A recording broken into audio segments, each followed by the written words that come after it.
Hi, this is my review of The Witch of Wydfield. The Witch of Wydfield is an adventure for the Dungeon Crawl Classics role-playing game, but with minimal changes, you can easily adapt it to other fantasy systems, especially those that are D20 based or that are old-school Renaissance games, such as Labyrinth Lord, Basic Fantasy Roleplay, Lamentations of the Flame Princess, etc. This is a zero-level adventure funnel. That is, it's an adventure with a lot of lethality, designed to kill a lot of the player characters that are either lacking in the stats department or are just plain unlucky. However, the adventure doesn't tell you how many characters you should participate for an adequate challenge. I recommend that you play it with 8 to 10 zero-level characters or around 6 first level characters. If you play with more than those, the adventure is going to be really easy, and with less, you're going to get a total party kill guaranteed. Well, let's talk about the quality of the PDF. When you purchase the adventure, you get 4 separate files. You get the adventure itself, an artless version of the adventure so you can save some ink when you print it. You also get a system neutral adventure so you can adapt it very easily to any other system, and you get a very beautiful old school map.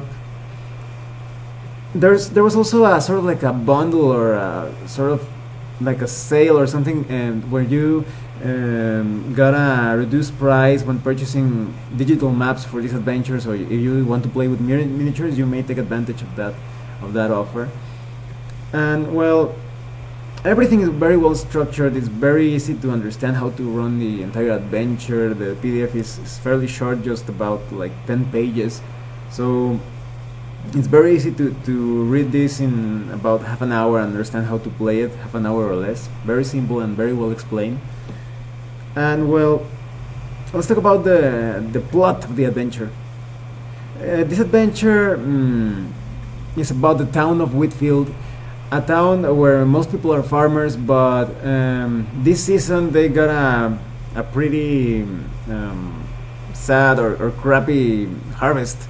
They didn't get enough crops, and they decided to blame a witch that lives near the town for this lack of crops, as if maybe she cast some sort of curse or hex, or she brought bad luck upon them.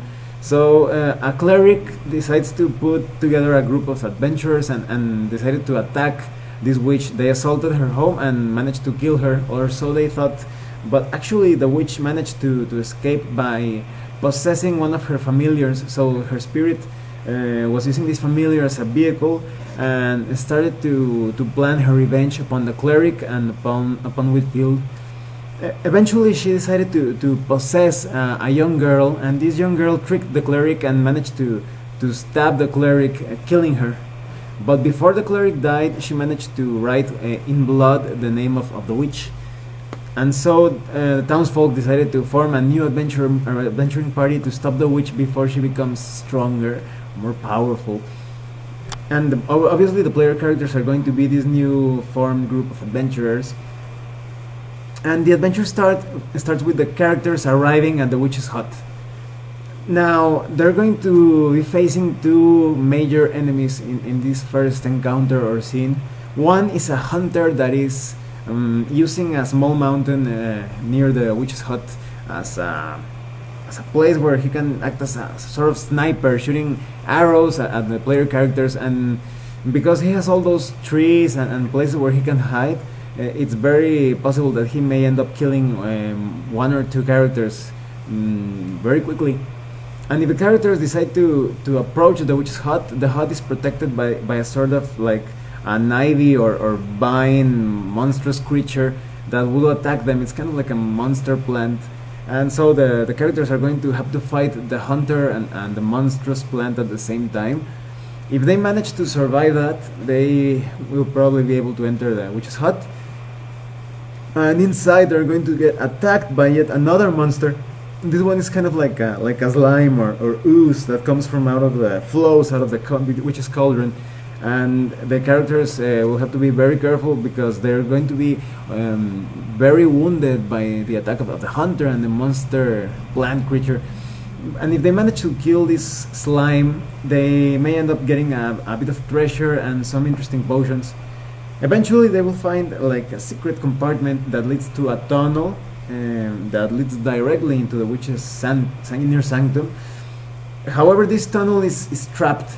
There is a sort of like a magic trap, and if the characters aren't ingenious or lucky, they may end up completely immobilized by this trap, and they are going to get killed, because in the witch's inner sanctum lies the possessed girl, that is the witch possessing the young girl, and a demon that she just summoned, and they are both going to fight against the characters, and the demon is actually there to try to complete the possession of the young girl, so that the young girl's spirit is completely cast away from her body, and the witch will take complete control of her body.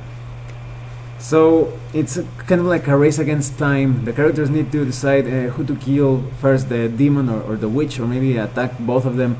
But if they start attacking the young girl, they're going to kill her, and it's going to be like a sort of like a sad ending. There's also a good chance that the witch may escape, because considering the trap and the demon, she has a few things in her favor to allow her to escape from there and maybe get revenge on the characters later on. But if the characters manage to kill the demon or the witch or both, there's actually like I'm telling you a trick.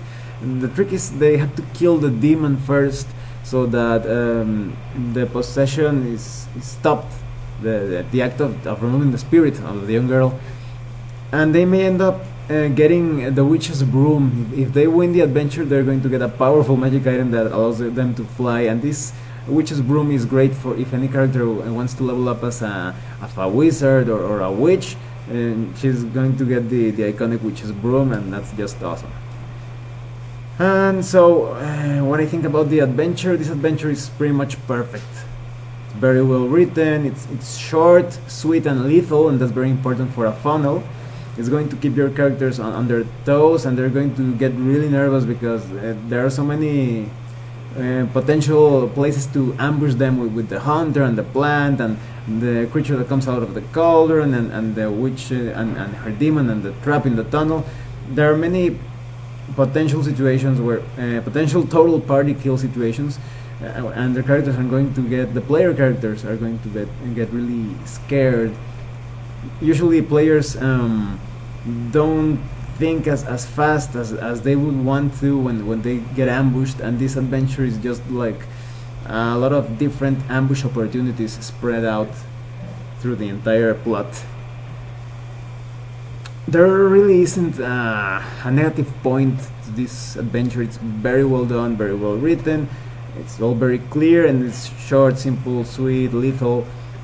Perhaps just was what I was telling you about, that they didn't specify how many player characters should participate in this adventure, but overall I highly recommend it.